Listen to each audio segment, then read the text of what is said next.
जय श्री राधे कृष्ण। दोस्तों, एक समय की बात है, भगवान बुद्ध अपने शिष्य को उपदेश दे रहे थे। तब उनके किसी शिष्य ने उनसे ये 3 सवाल किए। पहला, कौन किसके भाग्य का खाता है? दूसरा, संसार का सबसे बड़ा बलवान कौन है? तीसरा, जो अपनी बात से मुकर जाता है उसका अंत में क्या अंजाम होता है? गौतम बुद्ध कहते हैं, तुम्हारे ये तीनों ही प्रश्न बहुत ही महत्वपूर्ण हैं, क्योंकि इन तीनों प्रश्नों के उत्तर हर मनुष्य को जानना जरूरी होता है। इसलिए मैं तुमको ये कहानी सुनाता हूँ। उस कहानी में तुमको तुम्हारे इन तीनों प्रश्नों के जवाब मिल जाएंगे, किंतु तुम कहानी को ध्यान लगाकर सुनना। एक जंगल में एक विशाल बरगद का पेड़ था। उस पौधे पर एक बाज पक्षी रहता था। उस बरगद से थोड़ी ही दूर पर एक बिल था। उस बिल में एक सांप रहता था। फिर एक दिन जैसे ही सांप बिल से बाहर निकलने लगा तो उस सांप को वह बाज पक्षी देख रहा था। जब सांप बिल से बाहर निकलने लगा तो उसी समय बाज सांप पर झपट्टा मारता है, परंतु सांप अपने बिल से अधिक बाहर नहीं निकला था, इसलिए वह वापस बिल में चला गया। फिर थोड़ी ही देर बाद सांप ने अपना मुंह बिल से बाहर निकाला और देखने लगा कि बाज पक्षी यहीं पर है या कहीं पर चला गया है। फिर वह बाज पक्षी दोबारा उस सांप पर झपटा, परंतु वह फिर से वापस अपने बिल के अंदर छुप गया। जैसे ही सिर्फ सांप अपने बिल से बाहर निकलने का प्रयास करता था तो बाज उस पर हमला करता था और उसे उठाकर ले जाने की कोशिश करता था। बाज मन ही मन में सोचता रहा कि सांप, जब भी तू बाहर निकलेगा मैं तुझे अपना भोजन बना लूंगा। और सांप उस बाज से डरने के बिल में छुपा रहता था। जब सांप को उस बिल में रहते हुए काफी समय हो गया तो सांप मन में विचार करने लगा कि यदि राजा विक्रम कहीं से आ जाएं तो वह दूसरों के कष्टों का हरण करते हैं और राजा विक्रम ही ऐसे हैं जो मुझे इस बात से बचा सकते हैं। तो राजा विक्रम को याद करता हुआ सांप उस बिल में छुपा रहता है और जो भी उस मार्ग से निकल कर जाता है तो उसे सांप कहता है कि भाई, कोई मेरी बात राजा विक्रम तक पहुंचा दो या मुझे राजा विक्रम से मिला दो तो मैं उसका जीवन भर एहसानमंद रहूंगा। अब मित्रों, आप सोच रहे होंगे कि ये राजा विक्रम कौन है, तो इसका आपको थोड़ी देर में ही पता चल जाएगा। फिर एक दिन राजा विक्रम, जो दूसरों के दुखों को दूर करते थे, वह जंगल में जा रहे थे और उसी मार्ग से निकल कर जा रहे थे। तभी सांप को पता चला कि रास्ते में कोई जा रहा है, तो वह सांप बिल के अंदर से ही कहने लगा, अरे भाई, कोई मुझे राजा विक्रम से मिला दे तो मैं उसका जीवन भर एहसानमंद रहूंगा। यह बात जब राजा विक्रम ने सुनी तो राजा विक्रम कहने लगे, क्यों भाई, आपको राजा विक्रम से क्या काम है? तो सांप कहने लगा, देखो भाई, राजा विक्रम दूसरों के दुखों का हरण करते हैं और मैं बहुत दिनों से इसी बिल में पड़ा हुआ हूँ। मैं बहुत दुखी हूँ। यदि मैं इस बिल से बाहर निकलता हूँ तो इस वृक्ष पर एक बाज पक्षी का निवास है।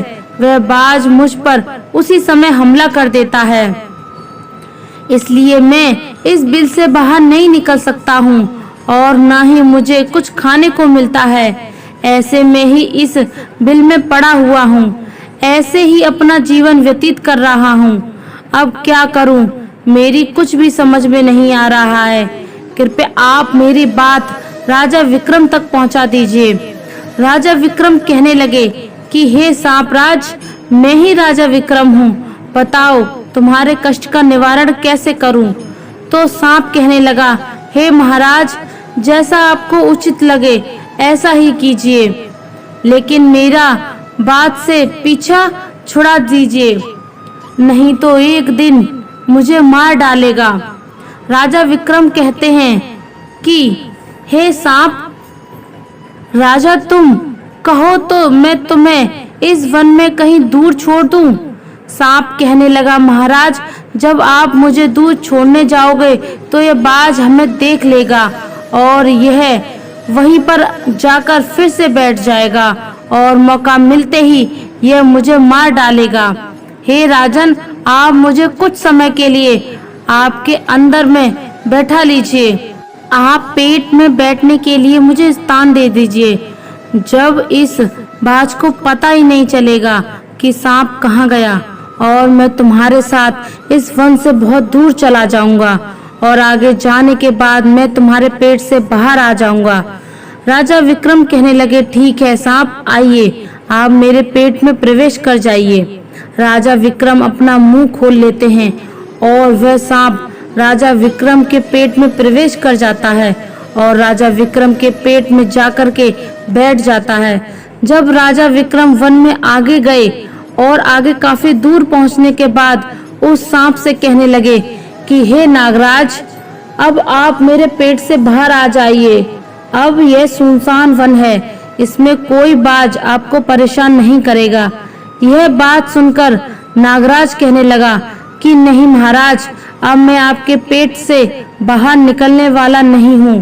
राजा विक्रम ने कहा, क्यों भाई, आपने तो मुझसे यह वादा लिया था कि आप मुझे आगे सुनसान वन में छोड़ देना, मैं आपके पेट से बाहर निकल जाऊंगा। अब क्या हो गया, सुनसान वन आ गया है, अब बाहर आ जाइए। सांप कहने लगा कि देखो महाराज, जैसा रहने का आनंद आपके पेट में है वैसा उस बिल में नहीं। अब मैं तुम्हारे पेट से कभी बाहर नहीं निकलूंगा। राजा विक्रम मन में सोचने लगे कि यह तो बड़ा ही दुष्ट सांप है, अब मैं क्या करूं।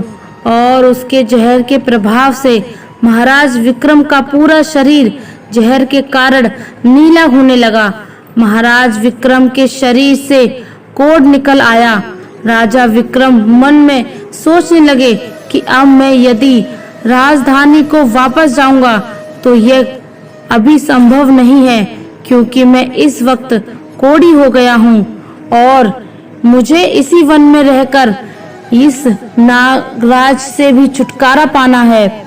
यह सोचकर महाराज विक्रम एक पेड़ के नीचे कुटिया बनाकर सो जाते हैं। अब उनके शरीर से कोढ़ टपकने लगा और बदबू आने लगी, जो कि सांप का जहर था। सांप कुंडली मारकर राजा के पेट में बैठा हुआ था। राजा विक्रम उस वन में पड़ा रहा। अब वह राजा जिस जंगल में रहता था उसके पास में एक राज्य था। उसके राज्य में जो राजा राज करता था वह अभिमानी राजा था। उसके 3 बेटियां थीं। फिर एक दिन उसने अपनी तीनों बेटियों से पूछा कि बताओ बेटियों, तुम किसके भाग्य का खाती हो।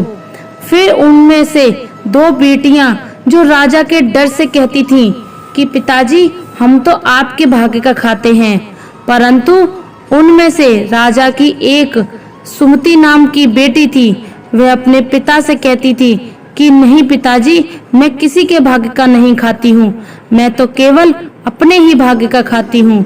उस बेटी की बात सुनकर राजा को बहुत क्रोध आया और राजा ने उसी समय नाई और ब्राह्मण को बुलाया और नाई और ब्राह्मण ने कहने लगे कि इन दोनों बेटियों का रिश्ता तो आप किसी राजा के यहाँ करके आइए, और जो ये बेटी बड़ी वाली है इसका रिश्ता किसी अपाहिज या जिसके हाथ पैर नहीं हो उसके साथ करके आइए।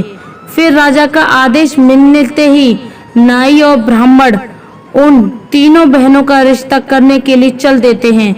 जिन्होंने राजा की दोनों बेटियां छोटी बेटियां थीं, रिश्ता तो राजवंशों में कर दिया, परंतु तीसरी बेटी के लिए वह वर ढूंढते ढूंढते वह उसी वन में निकल जाते हैं जिस वन से राजा विक्रम अपनी कुटिया में कोढ़ी के रूप में पड़े हुए थे। उनके शरीर से कोढ़ बह रहा था। तो राजा विक्रम को देखकर नाई और ब्राह्मण आपस में कहने लगे कि इससे अच्छा तो कोई व्यक्ति हमें नहीं मिलेगा इसलिए इसके साथ ही राजा की बेटी का संबंध करके चलते हैं। फिर राजा विक्रम के साथ नाई और ब्राह्मण ने राजा की बेटी सुमति का विवाह तय कर दिया और राजा ने भी बहुत जल्दी ही सुमति को उस वन में ले जाकर ही वहीं उस राजा विक्रम के साथ उसका विवाह संपन्न कर दिया। राजा विक्रम जैसे महापराक्रमी राजा समय की चपेट में आ गए और एक कोढ़ी का जीवन गुजार रहे थे। वह राजा की लड़की बहुत ही पतिव्रता थी। वह अपने पति राजा विक्रम की सेवा करती थी और वह दोनों छोटी बहनें जो थी वह बड़े राजाओं के घर में गई तो वह तो आराम की जिंदगी जी रही थी, लेकिन सुमति राजा विक्रम के साथ दुखी जीवन काट रही थी। कहते हैं जो अपने नियम और सिद्धांतों पर रहता है और जो धर्म का पालन करता है, ईश्वर हमेशा उसे सुखी रखना ही पसंद करते हैं। भगवान उसे हमेशा आनंद दान करते हैं और भगवान का आशीर्वाद हमेशा उसके सिर पर बना रहता है। इसलिए जब उस कुटिया में रहते रहते सुमति को राजा विक्रम के साथ बहुत दिन बीत जाते हैं तो उस कुटिया के पास एक पीपल का वृक्ष था और उस वृक्ष के नीचे एक दूसरा सांप का बिल था। तो एक दिन राजा विक्रम सो रहे थे और रात्रि का समय था और सुमति महाराज विक्रम की सेवा कर रही थी। उसी समय उस बिल से एक सांप बाहर निकलता है और बाहर निकलकर जो राजा विक्रम के पेट में सांप था उस सांप से कहने लगता है, अरे दुष्ट, तू अपने वचन से मुकर गया। तूने तो महाराज विक्रम से कहा था कि मैं दूर वन में जाकर तुम्हारे पेट से बाहर निकल जाऊंगा और तू ऐसे परोपकारी राजा के पेट से घर बनाकर बैठा हुआ है। तुम्हारे जहर के कारण राजा के पूरे शरीर से कोढ़ निकल आया है। अरे तुझे शर्म नहीं आई कि तूने कितना गलत काम किया है? क्योंकि इतने समय में राजा विक्रम ना जाने कितने ही जीवों का दुख और करते, पता नहीं कितने लोगों का भला करते, लेकिन यह तो यहाँ पर अपना कष्ट भोग रहे हैं। तेरे कारण वह दूसरा सांप कहने लगता है, यदि कोई सुन रहा हो तो मेरे मरने का उपाय बताता हूँ। यदि कोई गंगा जल लाकर के इस राजा को पिला दे तो तेरे उसी समय तेरे सांप के 100 टुकड़े हो जाएंगे और तू मल के रास्ते से बाहर निकल जाएगा। अब राजा के पेट के अंदर बैठा हुआ जो सांप था वह दूसरे सांप से कहने लगा कि तेरे जैसा भी मैंने कभी नहीं देखा। तू खुद धन के खजाने पर कुंडली मारकर बैठा है। यदि यह धन मानव समुदाय के कारण और कल्याण के लिए लगाया जाए तो इससे न जाने कितने मानवों का भला होता है। तो भी तेरे मरने का उपाय बताता हूँ। यदि कोई सुन रहा हो तो कोई पीला तेल गर्म करके तेरे बिल में डाल दे तो उसी समय तू नष्ट हो जाएगा और इस बिल वाले स्थान की खुदाई करेगा तो यहाँ पर अपार धन संपत्ति निकलेगी। अब उस बात को सुमति बहुत ही ध्यान से सुन रही थी। सुमति ने मन में विचार आया, यह राजा विक्रम है और इनके पेट में एक सांप बैठा हुआ है। इस कारण महाराज के शरीर से कोढ़ निकल रहा है। तो वह बेचारी यशोमती भागी भागी गई और कहीं जाती है और कहीं से मांगकर गंगा जल लेकर आती है। गंगा जल लेकर जल्दी ही विक्रम महाराज के पास पहुंच गई और पहुंचकर महाराज विक्रम से कहने लगी कि महाराज, यह दवाई है आपके कोढ़ को सही करने के लिए, आप इसे ग्रहण कीजिए। राजा विक्रम उस गंगा जल को पी गए और जैसे ही राजा विक्रम ने उस गंगा जल का पान किया तो सांप के उसी समय टुकड़े टुकड़े हो गए। जो पेट में था वह सांप नष्ट हो गया। वह धीरे धीरे राजा के शरीर से मल के रास्ते से बाहर निकल गया। अब तो राजा का कोढ़ धीरे धीरे सही होने लगा और कुछ ही दिनों में राजा का कोढ़ बिल्कुल सही हो गया। राजा का पूरा उपचार हो गया। राजा पहले की तरह स्वस्थ हो गया। अब राजा विक्रम से सुमति कहने लगी, हे महाराज, मैं एक स्त्री हूँ, इस शहर में नहीं जा सकती हूँ। आप शहर में जाइए और एक पीपा तेल लेकर आ जाइए। राजा विक्रम कहने लगे कि सुमति, उस तेल का तुम क्या करोगी? अब राजा विक्रम की बात सुनकर सुमति ने कहा, महाराज, आप पहले तेल का पीपा लेकर आइए, फिर मैं आपको बताऊंगी। फिर सुमति की बात सुनकर राजा विक्रम बाजार में जाते हैं और वहां से एक पीपा तेल लेकर आते हैं और सुमति वहां आग जलाती है और उस आग पर उस तेल को गर्म करती है और गर्म करके उस सांप के बिल में खाली कर देती है। जैसे ही उस बिल में वह गर्म तेल डाला तो सिर्फ सांप की मृत्यु हो गई। राजा विक्रम से सुमति कहने लगी कि महाराज, आप इस स्थान को खोद दीजिए। फिर राजा विक्रम ने जब उस स्थान की खुदाई की तो वहां से अपार धन संपत्ति निकली। सुमति कहने लगी, महाराज देखिए, मैं जानती हूँ कि आप राजा विक्रम हैं, परंतु मेरे पिता ने मेरा अपमान किया है और मुझे एक कोड़ी को दिया था, लेकिन मुझे भरोसा था कि मेरा भाग्य खराब नहीं है, परंतु मैं मेरे भाग्य का खाती हूँ, इसलिए इसी स्थान पर मेरे पिता का जो महल है उससे अच्छा महल बनाना चाहिए। राजा विक्रम कहने लगे, सुमति, तुम कैसी बातें कर रही हो? हम नरेश हैं, भला यहाँ पर महल क्यों बनाएंगे? आप उज्जैन नगरी को चलिए, हम वहाँ पर आराम से राज करेंगे।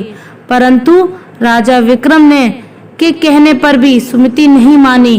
फिर राजा विक्रम ने उस वन में एक शानदार महल का निर्माण करवाया। इस संसार में सबसे बलवान समय होता है और कोई बलवान नहीं होता। जिसका समय अच्छा होता है वह आगे बढ़ता रहता है, जिसका समय खराब हो जाता है, जिसका समय विपरीत होता है, वह पतन की ओर अग्रसर हो जाता है। अपने बुरे और अच्छे कर्मों का विश्लेषण रोजाना सोने से पहले अवश्य करना चाहिए। ऐसा करने से आपके जीवन में आनंद कूट कूट कर भर जाएगा। तो दोस्तों, उम्मीद करते हैं कि आज का यह वीडियो आपको जरूर पसंद आया होगा। अगर पसंद आया हो तो वीडियो को लाइक करें, चैनल को सब्सक्राइब करें और ऐसे ही वीडियो और पाने के लिए हमारे साथ बने रहिए। धन्यवाद। जय श्री राधे कृष्णा।